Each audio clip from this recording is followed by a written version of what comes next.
प्रस्तुत है प्रेमचंद जी द्वारा लिखी कहानी दफ्तरी। रफ़ाकत हुसैन मेरे दफ्तर का दफ्तरी था। 10 रुपये वार्षिक वेतन पाता था। 2-3 रुपये बाहर के फुटकर काम से मिल जाते थे। यही उसकी जीविका थी। पर वह अपनी दशा पर संतुष्ट था। उसकी आंतरिक अवस्था तो ज्ञात नहीं, पर वह सदैव साफ सुथरे कपड़े पहनता और प्रसन्नचित्त रहता। कर्ज इस श्रेणी के मनुष्यों का आभूषण है। रफ़ाकत पर इसका जादू न चलता था। उसकी बातों में कृत्रिम शिष्टाचार की झलक भी न होती। बेलाग और खरी कहता था। अमलों में जो बुराइयां देखता साफ कह देता। इसी साफगोई के कारण लोग उसका सम्मान हैसियत से ज़्यादा करते थे। उसे पशुओं से विशेष प्रेम था। एक घोड़ी, एक गाय, कई बकरियां, एक बिल्ली और एक कुत्ता और कुछ मुर्गियां पाल रखी थीं। इन पशुओं पर जान देता था। बकरियों के लिए पत्तियां तोड़ लाता, घोड़े के लिए घास छील लाता। यद्यपि उसे आए दिन मवेशी खाने के दर्शन करने जाने पड़ते थे और बहुधा लोग उसके पशु प्रेम की हंसी उड़ाते थे, पर वह किसी की न सुनता था और उसका यह निस्वार्थ प्रेम था।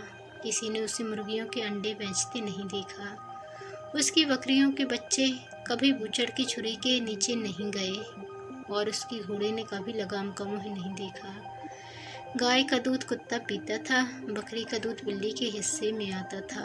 जो कुछ बचा रहता वह आप पीता था। सौभाग्य से उसकी पत्नी भी साध्वी थी। यद्यपि उसका घर बहुत छोटा था, पर किसी ने द्वार पर उसकी आवाज़ नहीं सुनी। किसी ने उसे द्वार पर झांकते नहीं देखा। वह गहने कपड़ों के तगादे से पति की नींद हराम न करती थी। दफ्तरी उसकी पूजा करता था। वह गाय का गोबर उठाती, घोड़ों को घास डालती, बिल्ली को अपने साथ बिठाकर खिलाती। यहाँ तक कि कुत्ते को नहलाने से भी उसे घिन्ना न होती थी। बरसात थी, नदियों में बाढ़ आई हुई थी। दफ्तर के कर्मचारी मछलियों का शिकार खेलने चले। सामत का मारा रफ़ाकत भी उनके साथ हो लिया। दिन भर लोग शिकार खेला किए। शाम को मूसलाधार पानी बरसने लगा। कर्मचारियों ने तो एक गांव में रात काटी। दफ्तरी घर चला, पर अंधेरी रात राह भूल गया और सारी रात भटकता फिरा। प्रातःकाल घर पहुंचा तो अभी अंधेरा ही था, लेकिन दोनों द्वार पट खुले हुए थे। उसका कुत्ता पूंछ दबाए करुण स्वर से कराहता हुआ आकर उसके पैरों पर लुट गया। द्वार खुले देखकर दफ्तरी का कलेजा सन्ने से हो गया। घर में कदम रखे तो बिल्कुल सन्नाटा था। 2-3 बार स्त्री को पुकारा, किंतु कोई उत्तर न मिला। घर भाएं भाएं कर रहा था। उसने दोनों कोठरियों में जाकर देखा।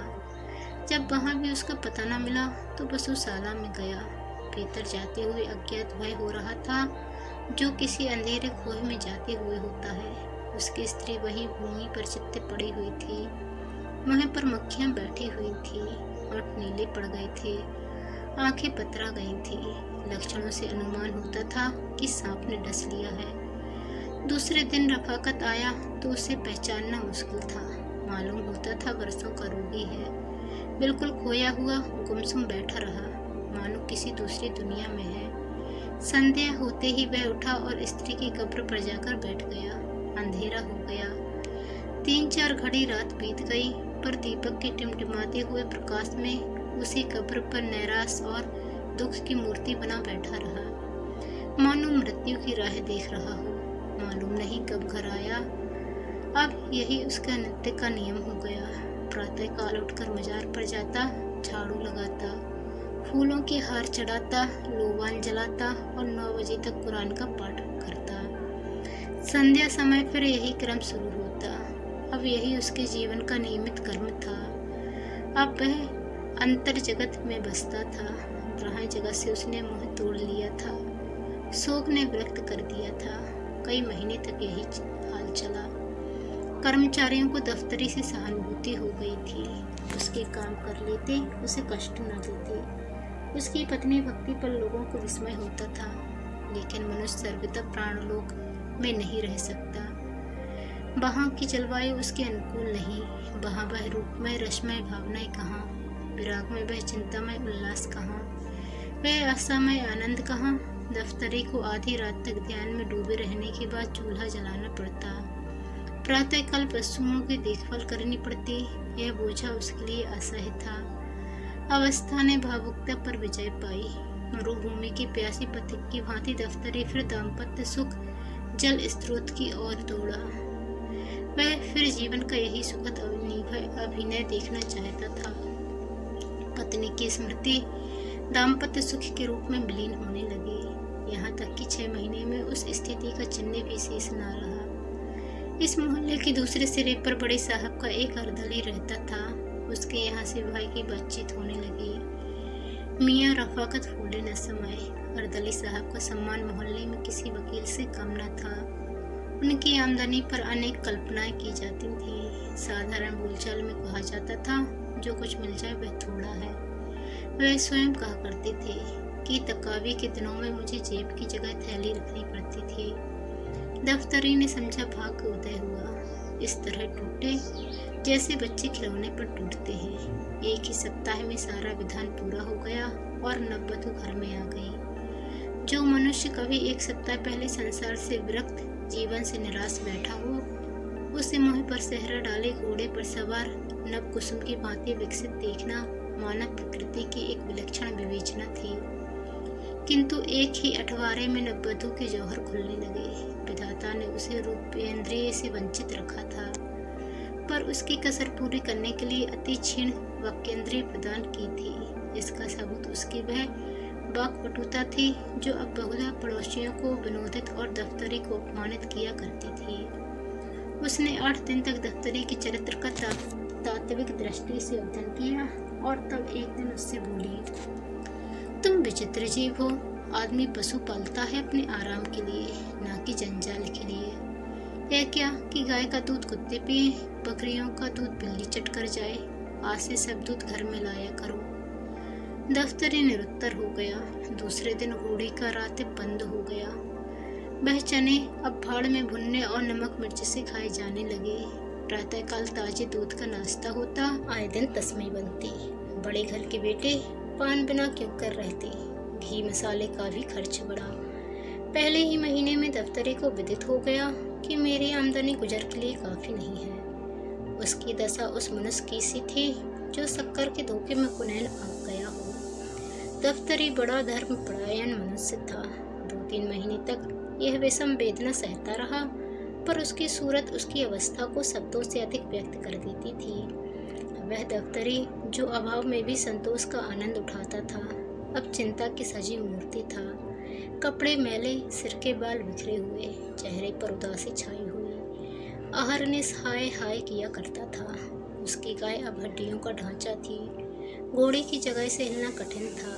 बिल्ली पड़ोसियों की चीखों पर चकती और कुत्ता घूरों पर हड्डियां नोचता फिरता था। पर अब भी वह हिम्मत का धनी इन पुराने मित्रों को अलग न करता था। सबसे बड़ी विपत्ति पत्नी की वह वक्र प्रचुरता थी, जिसके सामने कभी उसका धैर्य, उसकी कर्मनिष्ठा, उसकी उत्साहशीलता प्रस्थान कर जाती और अपनी अंधेरी कोठरी के एक कोने में बैठकर खूब फूट फूट कर रोता। संतोष के आनंद को दुर्लभ पाकर रफाकत का पीड़ित हृदय उच्च खिलंगता की ओर प्रवृत्त हुआ। आत्म स्वाभिमान जो संतोष का प्रसाद है, उसके चित्त से लुप्त हो गया। उसने फाके मस्ती का पथ ग्रहण किया। अब उसके पास पानी रखने के लिए कोई बर्तन न था। वह उस कुएं से पानी खींचकर उसी दम पी जाना चाहता था, जिससे वह जमीन पर बह न जाए। वेतन पाकर अब वह महीने भर का सामान जुटाता। ठंडे पानी और रूखी रोटियों से अब उसे तस्कीन न होती। बाजार से बिस्कुट लाता, मलाई के दोनों ओर कलमी आमों की ओर लपकता। 10 रुपए ही भुगत ही क्या, 1 सप्ताह में सब रुपए उड़ जाते। तब जल्दबंदियों की पेशगी पर हाथ बढ़ाता। फिर 2-1 उपवास होता। अंत में उधार मांगने लगता।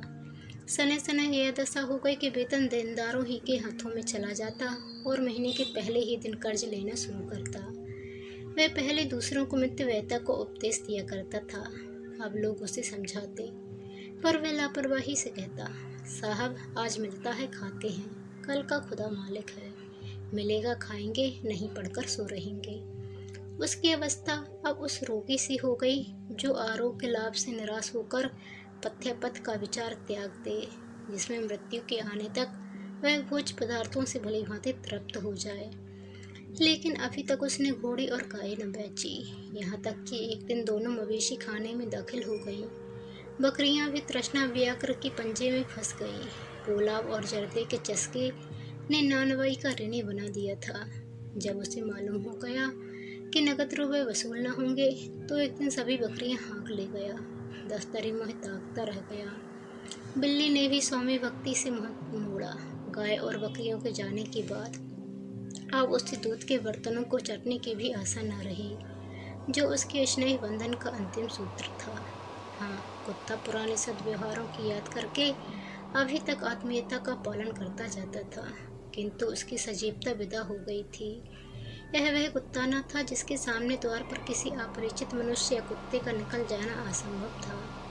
वह अब भी भौंकता था, लेकिन लेटे लेटे और प्राय छाती में सिर छुपाए हुए, मानो अपनी वर्तमान स्थिति पर रो रहा हो। या तो उसमें अब उठने की शक्ति ही न थी, या वह चिरकालीन कृपाओं के लिए इतना कीर्तिगान पर्याप्त समझता था। संध्या का समय था। मैं द्वार पर बैठा हुआ पत्र पढ़ रहा था कि अकस्मात दफ्तरी को आते देखा। कदाचित कोई किसान सम्मान पाने वाले चपरासी से भी इतना भयभीत न होगा, बाल वृंद टीका लगाने वाले से भी इतना न डरते होंगे। मैं अव्यवस्थित होकर उठा और चाहा कि अंदर जाकर द्वार बंद कर लूं, कि इतने में दफ्तरी लपक कर सामने आ पहुंचा। अब कैसे भागता। कुर्सी पर बैठ गया, पर नाक वो चढ़ाते हुए। दफ्तरी किस लिए आ रहा था, इसमें मुझे लेशमात्र भी शंका न थी। ऋणी क्षुओं की हृदय चेष्टा उनकी मुखाकृति पर, उनके आचार व्यवहार पर उज्ज्वल रंगों से अंकित होती है। वह एक विशेष नम्रता संकोच में परवशता होती है, जिसे एक बार देखकर फिर नहीं भुलाया जा सकता। दफ्तरी ने आते ही बिना किसी प्रस्तावना के अभिप्राय कह सुनाया, जो मुझे पहले ही ज्ञात हो चुका था। मैंने रुखाई से उत्तर दिया, मेरे पास रुपए नहीं हैं। दफ्तरी ने सलाम किया और उल्टे पांव लौटा। उसके चेहरे पर ऐसी दीनता और बेकसी छाई थी कि मुझे उस पर दया आ गई। उसका इस भांति बिना कुछ कहे सुने लौटना कितना सारपूर्ण था। इसमें लज्जा थी, संतोष था, पछतावा था। उसके मुँह से एक शब्द भी न निकला, लेकिन उसका चेहरा कह रहा था। मुझे विश्वास था कि आप यही उत्तर देंगे। इसमें मुझे जरा भी संदेह न था, लेकिन यह जानते हुए भी मैं यहाँ तक आया, मालूम नहीं क्यों। मेरी समझ में स्वयं नहीं आता। कदाचित आपकी दयाशीलता, आपकी वात्सल्यता मुझे यहाँ तक लाई। अब जाता हूँ। वह मुँह ही नहीं रहा कि अपनी कुछ कथा सुनाऊं। मैंने दफ्तरी को आवाज़ दी, जरा सुनो तो, क्या काम है। दफ्तरी को कुछ उम्मीद हुई। बोला, आपसे क्या अर्ज करूं, 2 दिन से उपवास हो रहा है। मैंने बड़ी नम्रता से समझाया, इस तरह कर्ज ले लेकर तुम्हारा काम चलेगा क्या दिन। तुम समझदार आदमी हो, जानते हो कि आजकल सभी को अपनी फिक्र सवार रहती है। किसी के पास फालतू रुपए नहीं रहते, और यदि हो भी तो वह ऋण देकर रार क्यों लेने लगा। तुम अपनी दशा सुधारते क्यों नहीं। दफ्तरी ने विरक्त भाव से कहा, यह सब दिनों का फेर है, और क्या कहूँ। जो चीज़ महीने भर के लिए लाता हूँ वह एक दिन में उड़ जाती है। मैं घरवाली के चटोरेपन से लाचार हूँ। अगर एक दिन दूध न मिले तो मेहनतम मचा दे। बाजार से मिठाइयाँ न लाऊं तो घर में रहना मुश्किल हो जाए। एक दिन गोश्त न पके तो मेरी बोटियाँ नोच खाए। खानदान का शरीफ हूँ। यह बेइज्जती नहीं सही जाती कि खाने के पीछे स्त्री से झगड़ा तकरार करूँ। जो कुछ कहती है सिर के बल पूरा करता हूँ। अब खुदा से यही दुआ है कि मुझे इस दुनिया से उठा ले।